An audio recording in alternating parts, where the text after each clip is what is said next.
How's it going, everybody? So in this video, I'm going to talk a little bit about hunger hormones and the main cause of eating disorders and obesity, okay? So obviously, over the last 100 years, eating disorders and obesity has risen. It's become an epidemic. Now, obviously, these things have existed for, hundreds of years, thousands of years maybe, but it's been increasing. Okay, I can guarantee you obesity and eating disorders were definitely not nearly as prevalent before industrial civilization, before the processed food boom of the last 100 years. Now let me explain how this happens. Okay, so yeah, processed sugar and refined flours and things have actually been around for thousands of years. It's not something that just happened recently. They've been around for thousands of years. Ancient India, ancient Egypt, they had sources of sugar and refined flours and these unnatural foods that are very bad for you and your hunger hormones.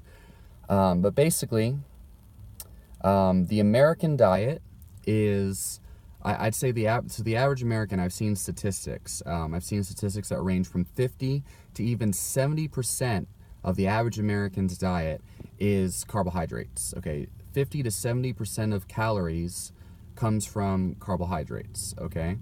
And the rest, about 20 to 40%, is fats, and then the rest protein, okay? And so the average American, that's the macronutrient breakdown. It's predominantly carbohydrates. And the average American generally gets these carbohydrates from processed sugar, processed flour, okay? They don't eat enough fiber, and they definitely don't eat enough protein, okay? And the protein that they do get is from the little bits of incomplete protein from these refined flours. It's from dairy products, it's from cheese, and then it's from processed meats, okay? Now, obviously, the red meat that most Americans get in their diet is usually from fast food hamburgers. Okay, I guarantee you, okay, 90% of Americans do not eat very much red meat in the form of steaks or even fresh meat of any kind that they make themselves, okay? If you think that the average American eats a shit ton of red meat, despite, statistics and things, fresh red meat, okay, you're wrong, okay? They eat hot dogs, they eat bologna, lunch meats. These are red meats, and this is included in the statistics that you'll be seeing from the World Health Organization and whatnot. So they don't eat whole food red meat, and we know that the sailors that developed scurvy, with this whole vitamin C thing, they actually ate salt pork. They didn't eat fresh meat, and we know that people who eat a lot of fresh meat, people who base their entire diet around fresh meat, don't actually develop scurvy and don't really need plant sources of vitamin C. Not that it matters, okay? My point is that fresh meat is much more nutrient dense and much less damaging to your body than these processed meats. These processed meats are completely different animal, absolutely. But the average American does not get much fresh, quality animal protein, okay? They eat a whole lot of hot dogs, a whole lot of hamburgers, okay? And their carbohydrate intake comes from sugar, sodas, hamburger buns, bread, pasta, okay, white rice. It doesn't come from fibrous whole grains. And I don't advocate eating whole grains, but I'm just laying out some facts here, okay?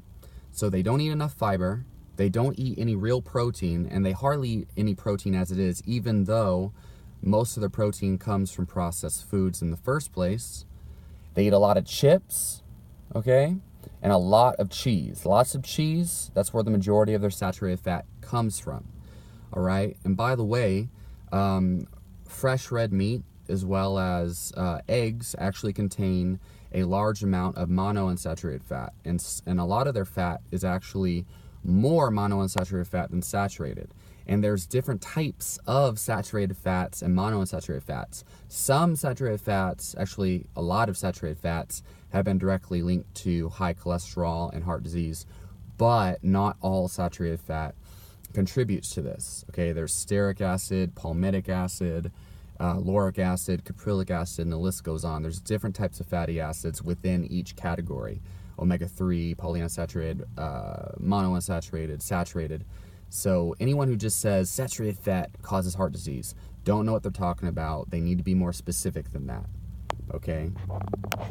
It's the same thing as saying sugar causes heart disease, okay? Well, what sugar are you talking about? Are you talking about glucose that is a broken down byproduct of fibrous whole grains? Or are you talking about sugar or glucose that is a breakdown product of fruits or fruit juice or sucrose?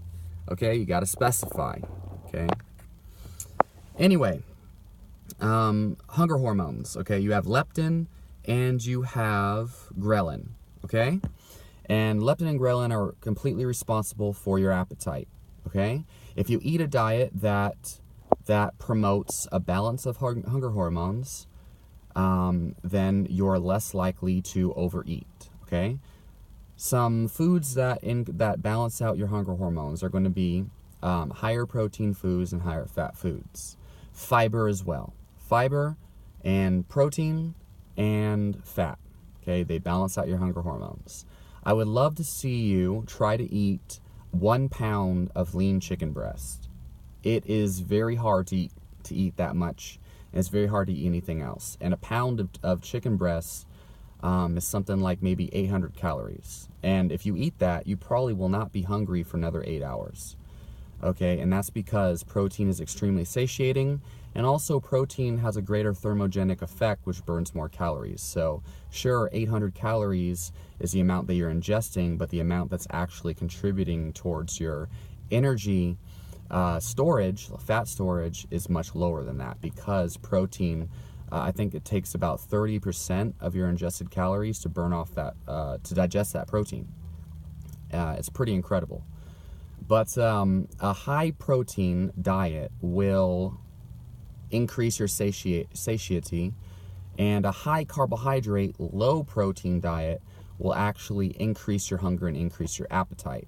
So if you look at the diets of a lot of obese people, there's plenty on YouTube who may or may not be lying about their food intake, but I actually had a client who ate 1 meal a day, but it was predominantly carbohydrates, and her hunger was just sky high throughout the day, and she was obese, and she was gaining weight just eating 1 meal a day, and it was about 2,500 calories, and she was 300 pounds. 2,500 calories is not enough to sustain 300 pounds, yet she was gaining weight. And I see the same thing with all these obese people, is that they're eating less calories than is supposed to be, less calories. They're eating in a calorie deficit, but they're still gaining weight. The reason for this is hormones. And you see the same thing with these if it fits your macros people who do calorie restriction, right? They're always hungry, they're always sick, they're low on energy. Why is that? It's because they're focusing too much on calories and not enough on hunger hormones, okay? And sure, they pay attention to their protein and carbs, but honestly, if you look at the people who do like paleo diets, or the people who do ketogenic diets, the one thing that they'll always mention is they don't feel hungry. And it's, first of all, it's easier to eat less calories when you eat more protein and fat, because it's hard to overeat that shit. And more fiber too. More fiber increases your satiety, but it can also cause digestive problems depending on where that fiber is coming from. So, damn it, I used the majority of this video on other shit besides hunger hormones. But essentially, this is basically, I guess, an intro to this. The key here is balancing your hunger hormones. So, since I can only make 10 minutes of these damn videos, go ahead and research this shit. Research hunger hormones and their relationship to appetite, okay? You need to understand the cause of this obesity epidemic and all these chronic diseases is primarily abnormal amounts of sugar and carbohydrates, not enough whole food proteins, especially from animal products, not enough fiber, and just too much carbs, especially carbs with no fiber.